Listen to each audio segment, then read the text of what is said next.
கர்த்தருடைய பரிசுத்த நாமம் மகிமைப்படுவதாக.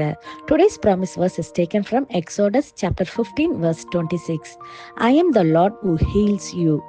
யாத்ராகமம் 15 அதிகாரம் 26 வசனம். நானே உன் பரிகாரியாகிய கர்த்தர். Are you burdened by pain, sickness or a disease that is interfering with your daily life? நீங்கள் ஒருவேளை வலியினால் அல்லது நோயினால் பாதிக்கப்பட்டு கொண்டிருக்கிறீங்களா? இந்த பலவீனத்தினால் என் அன்றாட வாழ்க்கை பாதிக்கப்பட்டிருக்கிறது என்று சொல்லிக் கொண்டிருக்கிறீங்களா? இந்த நாளிலே தேவன் நம்ம கொடுக்கின்ற நம்பிக்கையின் வாக்குத்தத்தத்தின் மூலமாக அவர் சொல்லுகிறார், நானே உன் பரிகாரியாகிய கர்த்தர் என்று. ஆம் பிரியமானவர்களே, இந்த உலகத்தில் உள்ள மக்கள் அவங்க பாவத்துக்காக, சாபத்துக்காக, வியாதியினாலே ஏதோ ஒரு பரிகாரம் செய்யணும், அப்படி செஞ்சா எங்களுடைய பாவங்கள், சாபங்கள், வியாதியெல்லாம் மாறிடும் சொல்லி எங்கெங்கேயோ தேடி போயிட்டு இருக்காங்க. ஆனா தேவ பிள்ளைகளாகிய நமக்கு தேவன் கொடுக்கிற நம்பிக்கையின் வாக்குத்தத்த வசனம், நானே உன் பரிகாரியாகிய கர்த்தர் என்று.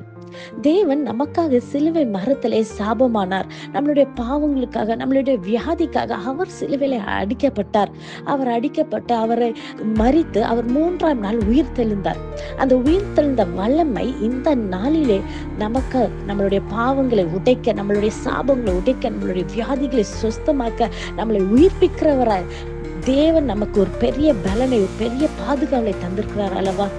இந்த நாளிலே இதை கேட்டுக்கொண்டிருக்கிற நீங்க எந்த வியாதியாக இருக்கலாம், என்ன பாதிப்பாக இருக்கலாம், உங்க சரீரத்துல உங்களுக்கு வேண்டிய எல்லா பலத்தையும், எல்லா சுகத்தையும் இந்த நாளிலே அந்த உயிர் தெழுந்த வல்லமையுள்ள தேவன் உங்க சரீரத்தை உயிர்ப்பிக்க வல்லவரா இருக்கிறார். உங்களுடைய பிசிக்கலான ஹீலிங் மாத்திரம் இல்ல, ஒருவேளை எமோஷனல் ஹீலிங்கா இருக்கலாம், ஒரு ஸ்பிரிச்சுவல் ஹீலிங்கா இருக்கலாம். இந்த நாளிலே தேவன் அதை உங்களுக்கு கொடுக்க வல்லவரா இருக்கிறார். நம் வேதத்திலே பார்க்கிறோம், மார்க் எழுதின அதிகாரம் 5ஆம் வசனம் 25 முதல் 34 வசனத்திலே நாம் பார்க்கிறோம், பெரும்பாலும் உள்ள ஒரு ஸ்திரீ 12 வருஷமாக மிகவும் இந்த பிளட் இஷ்யூனாலே ரொம்ப கஷ்டத்துல அவ சென்று கொண்டிருக்கிறாள்.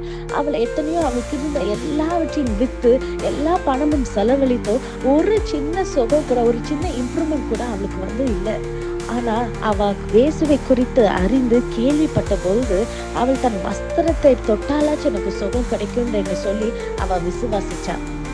இந்த நாளிலே இயேசுவை குறித்து கேள்விப்படுகிற நீங்க, ஒருவேளை நீங்க கிறிஸ்துவங்களா இருக்கலாம், அல்டி ஆண்டவரை அறியாத பிள்ளையில கூட இருக்கலாம். ஒருவேளை இந்த வசனத்தை நீங்க முதல் முறையை கேட்குறீங்கன்னா, உங்க வியாதி உங்களுக்கு எதுவா இருந்தாலும், உங்க குடும்பத்திலேயோ அல்லட்டி உங்களுக்கு தெரிஞ்சவங்க யாருக்காச்சும் ஏதோ ஒரு வியாதியிலேயோ ஒரு பலவீனத்துல கஷ்டப்பட்டு இருக்காங்களா, நீங்க விசுவாசித்து என் பரிகாரியாகிய கர்த்தர் நீங்க தான் ஏசப்பா, எனக்கு சுகத்தை தாங்க நீங்க கேட்கும் போது கண்டிப்பாக நிச்சயமாகவே இந்த நாளிலே உங்க வாழ்க்கையில ஒரு அற்புதத்தை செய்ய வல்லவரா இருக்கிறார்.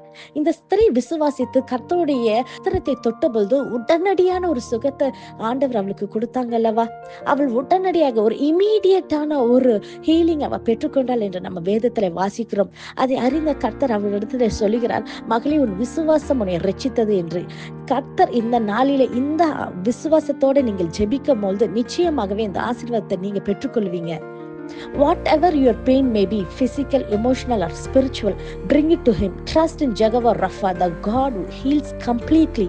One touch from him can restore what years of pain have taken away. விசுவாசிக்கிறீங்களா? நாம் ஜெபிப்போமா?